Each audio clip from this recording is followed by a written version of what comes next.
Hello friends, कैसे हैं आप सब। कामना करती हूँ आप सब स्वस्थ होंगे, खुश होंगे और अपने घरों में सेफ होंगे। आज हम क्वेश्चन करेंगे क्वेश्चन नंबर 14 और ये है closing entry. Right, closing entry क्या होती है और ये किस तरह से बनाया जाता है।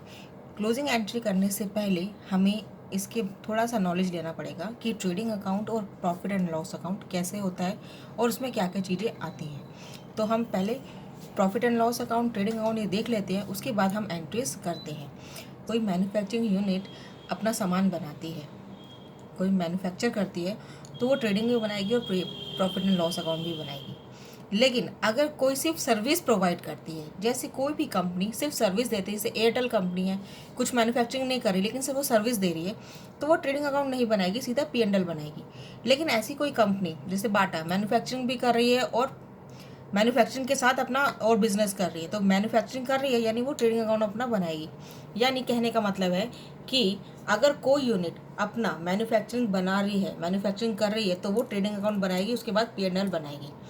और अगर कोई सर्विस प्रोवाइडर कंपनी है तो वो सिर्फ P&L बनाएगी और बैलेंस शीट बनाएगी।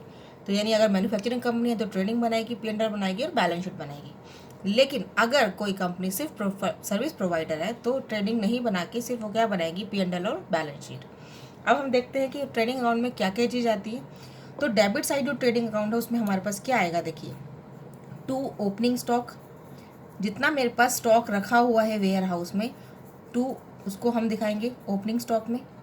राइट, यानी जो भी मैन्युफैक्चरिंग से यूनिट से हमारे पास काम होगा, मैन्युफैक्चरिंग यूनिट से, ठीक है। टू परचेज, जो हम रॉ मटेरियल परचेज करते हैं, ठीक है, यही होगा ना। परचेज में परचेज भी आएगी, रॉ मटेरियल, फिनिश गुड्स क्या बनेगा, फिनिश गुड्स हमारा क्या होगा, स्टॉक बनेगा, तो परचेज है, ठीक है। और अगर परचेज रिटर्न होगी तो हम क्या करते हैं, यहाँ से परचेज रिटर्न माइनस करते हैं। परचेज में से परचेज रिटर्न हम क्या करते हैं, माइनस करते हैं, और नेट जो परचेज होगी वो यहाँ पे आती है। क्या होगी यहाँ पे, परचेज रिटर्न माइनस होगी यहाँ पे आएगी, और ये जो होगा वो हमारे पास क्या होगा, नेट परचेजेस। क्या होगा, नेट परचेजेस।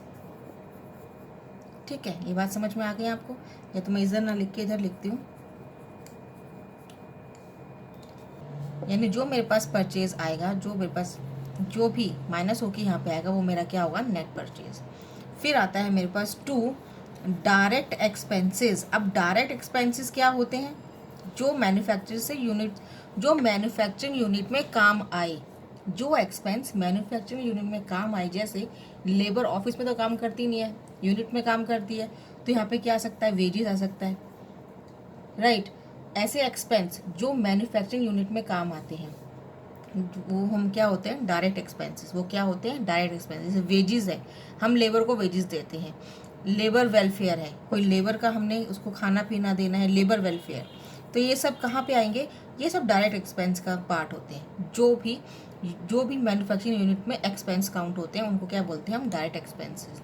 डायरेक्ट एक्सपेंसेस और क्या होते हैं, डायरेक्ट एक्सपेंसेस में एक और आता है कैरेज इनवर्ड। वो क्यों होता है, क्योंकि वो परचेज से रिलेटेड होता है। क्या होता है, कैरेज इनवर्ड। हम इसमें और लिख देती हूँ मैं यहाँ पे, कैरेज इनवर्ड, यानी इनवर्ड हो रहा है तो हम इसको किस में डालते हैं, ट्रेडिंग अकाउंट में डालते हैं। ठीक है, ये सब समझ में आ गया आपको। और हम क्रेडिट साइड में क्या लिखते हैं, बाय सेल्स। क्या लिखते हैं, बाय सेल्स। और सेल्स रिटर्न अगर होता है तो उसको हम माइनस कर देते हैं, सेल रिटर्न को, और हमारे पास क्या आता है, क्या आता है मेरे पास, नेट सेल। क्या आता है, नेट सेल। ये आपको पता होना चाहिए इसलिए मैं आपको बता रही हूँ। और जो हमारे पास बचेगा वो होगा हमारा क्लोजिंग स्टॉक। क्या होगा, क्लोजिंग स्टॉक। ठीक है, ये हमारा होता है ट्रेडिंग अकाउंट। अब ट्रेडिंग अकाउंट ये होता है। अब होता है P&L अकाउंट। जितना भी मेरा यहाँ पे, अगर यहाँ पे मेरा कुछ आता है तो वो होता है ग्रॉस प्रॉफिट। तो हमारा टू ग्रॉस प्रॉफिट अगर बचता है यहाँ पे, और अगर इस तरफ बचेगा तो क्या होगा, बाय ग्रॉस लॉस। राइट, ये बात समझ में आ गई। तो ग्रॉस प्रॉफिट और ग्रॉस लॉस। अब यहाँ पे आता है हमारे पास टू सैलरीज। अब प्रॉफिट एंड लॉस अकाउंट में कौन से एक्सपेंस आएंगे, यहाँ पे सारे हमारे एक्सपेंसेस होंगे।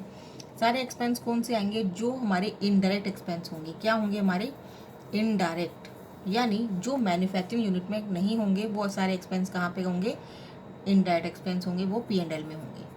सैलरीज हो गया मेरा, कमीशन हम किसी को पे कर रहे हैं तो कमीशन हो गया, कमीशन पेबल, ठीक है, कमीशन हम पे कर रहे हैं, हम इंटरेस्ट किसी को पे कर रहे हैं, यानी ऐसे खर्चे जो मैन्युफैक्चरिंग यूनिट में ना लग के कहाँ पे लगेंगे, P&L में, तो उसको हम क्या बोलेंगे, इनडायरेक्ट एक्सपेंसेस। ठीक है, इंटरेस्ट पेड किया है हमने किसी को, तो ये सारे खर्चे होते हैं इनडायरेक्ट एक्सपेंस। और यहाँ पे क्या आती है, यहाँ पे आती है हमारी इनकम्स। कौन सी इनकम्स, इनडायरेक्ट इनकम्स। कौन सी इनकम, इनडायरेक्ट इनकम्स। जैसे कमीशन हो गया मेरा, मैंने कमीशन रिसीव किया है तो बाय कमीशन रिसीव्ड, ठीक है। और इंटरेस्ट मैंने किसी से लिया है, मैंने उसको पैसा दिया है, वो मेरे को इंटरेस्ट पे कर रहा था, मैं इंटरेस्ट रिसीव्ड हो गया। तो ऐसी इनकम्स जो मेरे पास मैन्युफैक्चरिंग यूनिट में ना होके, इनकम्स मेरी कहाँ होती है, इनडायरेक्ट इनकम्स कहाँ होती है, P&L में, ठीक है। तो मैन्युफैक्चरिंग यूनिट में आपको पता लग गया ट्रेडिंग अकाउंट में क्या क्या चीज़ आती है। ट्रेडिंग अकाउंट में ओपनिंग स्टॉक आता है, परचेज आता है और हमारा डायरेक्ट एक्सपेंसेस आते हैं, ठीक है। सेल्स आता है और हमारा क्लोजिंग स्टॉक। इधर हमारे पास अगर फिगर बचती है तो ग्रॉस लॉस आएगा, इधर फिगर बचती है यानी डेबिट साइड फिगर बचती है तो ग्रॉस प्रॉफिट आएगा। नेक्स्ट होता है P&L।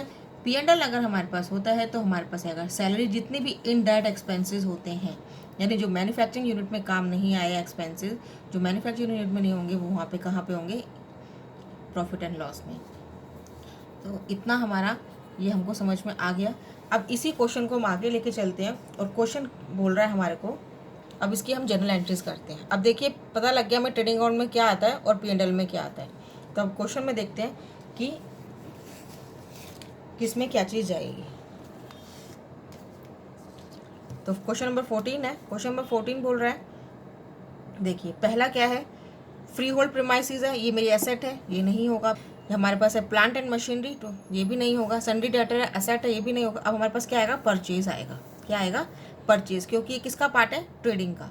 तो ट्रेडिंग का पार्ट है तो हमारा ट्रेडिंग क्या होगा, ट्रेडिंग कहाँ पे आती है, देखो ट्रेडिंग में 2 परचेज आ रहा है, ठीक है।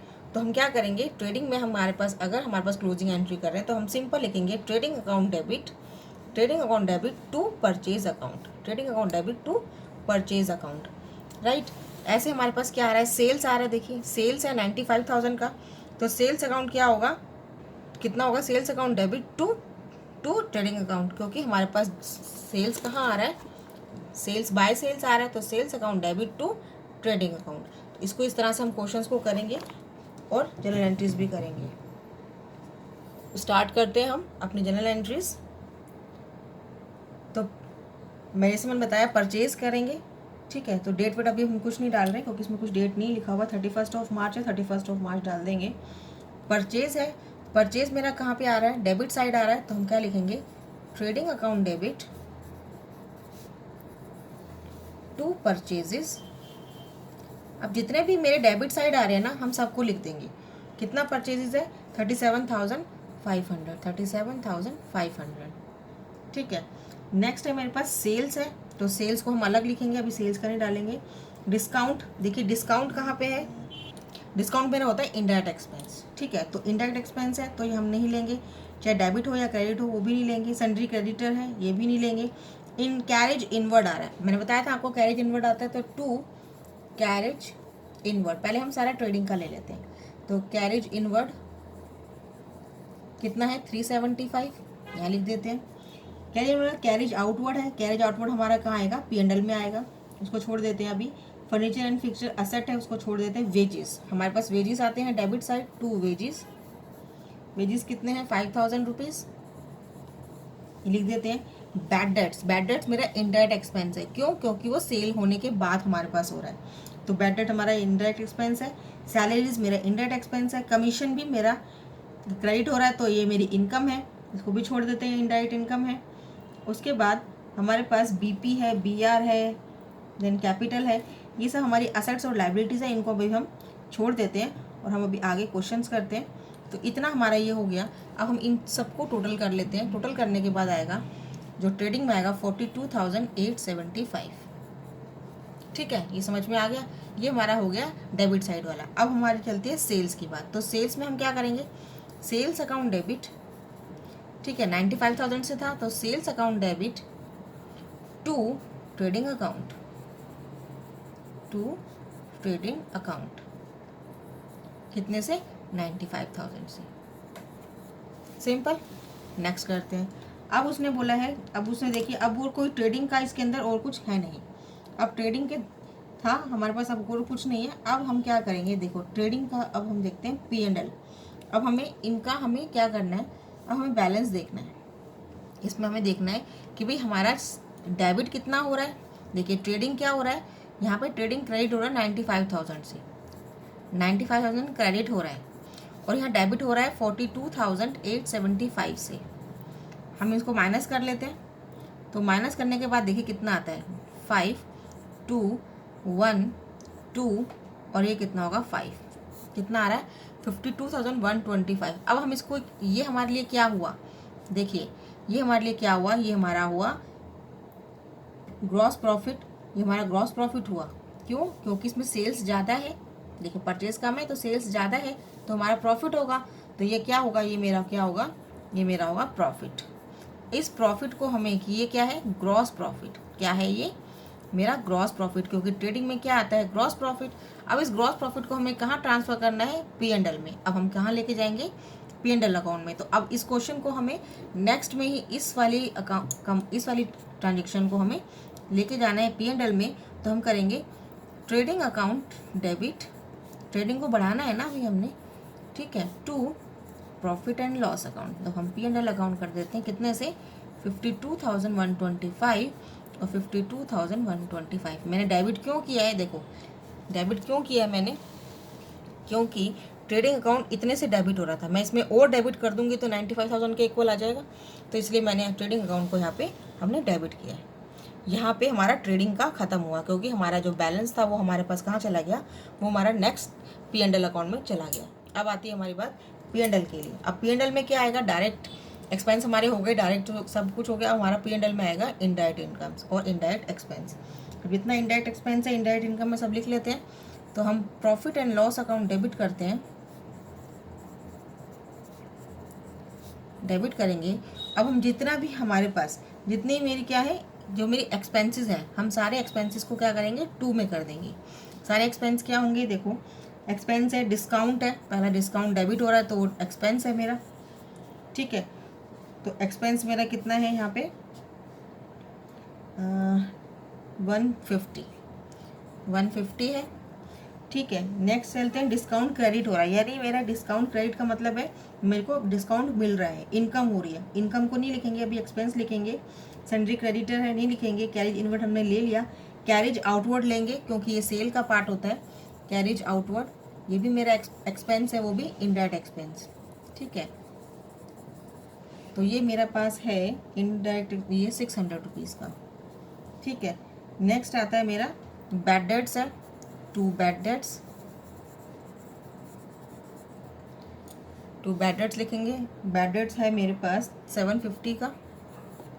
सैलरीज लिखेंगे, 2 सैलरीज, सैलरीज मेरा इनडायरेक्ट एक्सपेंस है 3600 का। एंड और मेरे पास क्या है, कमीशन क्रेडिट हो रही है, यानी मेरी इनकम है, कैपिटल है, बीपी है, बीआर है, और मेरा ट्रेड एक्सपेंस है। तो 2 ट्रेड एक्सपेंस, ट्रेड एक्सपेंस भी मेरा इनडायरेक्ट एक्सपेंस है। ये मेरा एक्सपेंस है 2550, ठीक है। तो इनको हम जोड़ लेते हैं, इनका टोटल होगा 7650, ठीक है। अब ये हमारा क्या हुआ, ये मेरा एक्सपेंस का पार्ट हुआ। अब मेरा इनकम का पार्ट होगा। अब इनकम के पार्ट के लिए हम क्या करेंगे, इनकम का बनाएंगे। तो पहले इनकम ऊपर आ जाएंगे और जो मेरा P&L होगा वो क्या होगा, 2 में होगा। तो इसमें क्या है, डिस्काउंट है, डिस्काउंट अकाउंट डेबिट कर देते हैं क्योंकि क्रेडिट में आ रहा है। तो डिस्काउंट अकाउंट है मेरा 175 से, और मेरे पास कमीशन आ रही है जो क्रेडिट हो रही है, तो कमीशन जो मेरा रिसीव्ड है, ठीक है, कमीशन अकाउंट ये भी डेबिट हो रही है 2125 से। और अभी इसमें और कुछ नहीं है तो हम क्या करेंगे, 2 प्रॉफिट एंड लॉस अकाउंट। तो 2 प्रॉफिट एंड लॉस अकाउंट कितना बनेगा टोटल, इन दोनों को हम प्लस करते हैं तो बनेगा 2300। अब हमारे पास आता है P&L। देखो P&L आया 7650। अब हमारे पास ये भी है, ये ध्यान रखिएगा, ये अमाउंट भी मेरे पास है। एक्सपेंस हमारा ये है और इनकम मेरी ये है। अगर मैं इस प्रॉफिट में ये इनकम ऐड कर दूँ, ठीक है, प्रॉफिट में क्या करूँ, इनकम ऐड कर दूँ और ये माइनस कर देती हूँ मैं एक्सपेंस, तो मेरे पास प्रॉफिट ही बचेगा। क्यों? क्योंकि मेरा प्रॉफिट हुआ है, ग्रॉस प्रॉफिट हुआ था। ठीक है, तो अभी हम नेक्स्ट चलते हैं। अभी जितना भी हमारा, अब मैं एक वर्किंग नोट बनाती हूँ, आप उसमें देखिएगा कि ये किस तरह से हम शो करते हैं। देखिए 52,125 है, तो ये ध्यान रखिएगा, ये मेरा प्रॉफिट है, ठीक है, ये मेरा एक्सपेंस है और ये मेरी इनकम्स है। मैं प्रॉफिट में इनकम ऐड कर देती हूँ। वर्किंग नोट देखिएगा, ये मेरा प्रॉफिट है, ये मेरा क्या है, ये मेरा प्रॉफिट है। इसमें मैं इनकम अपनी ऐड कर देती हूँ। ये मेरी इनकम थी, ठीक है, ये मेरी हो गया, ये भी मेरा प्रॉफिट हो गया, है ना। अब मैं इसमें से एक्सपेंस लेस कर देती हूँ, यानी 7650 में लेस करती हूँ, तो 5 7 7 और 3 6 और यहाँ पे 4, तो हमारे पास कितना बना, ये मेरे पास बना नेट प्रॉफिट। अब मेरे पास ये प्रॉफिट हो गया, इसमें से मैंने ये इनकम जो है मेरी ये ऐड कर दिया मैंने और ये एक्सपेंस लेस कर दिया, ठीक है, ये मेरे पास क्या बन गया, नेट प्रॉफिट।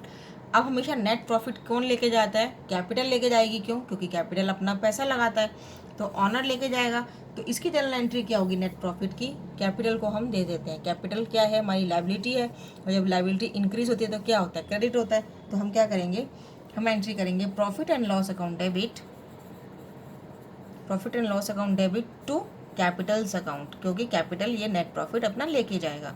तो कैपिटल में कितना आ जाएगा, 46,775 और 46,775, राइट। ये हमारी जनरल एंट्रीज होती हैं, क्लोजिंग एंट्री। आई होप ये वीडियो आपको पसंद आई होगी। पसंद आई तो लाइक ज़रूर कीजिएगा, शेयर ज़रूर कीजिएगा और सब्सक्राइब करना ना भूलें। आज के लिए इतना ही, अगली वीडियो में अगली एंट्रीज के साथ मिलते हैं। तब तक के लिए good bye, thanks for watching, have a nice day.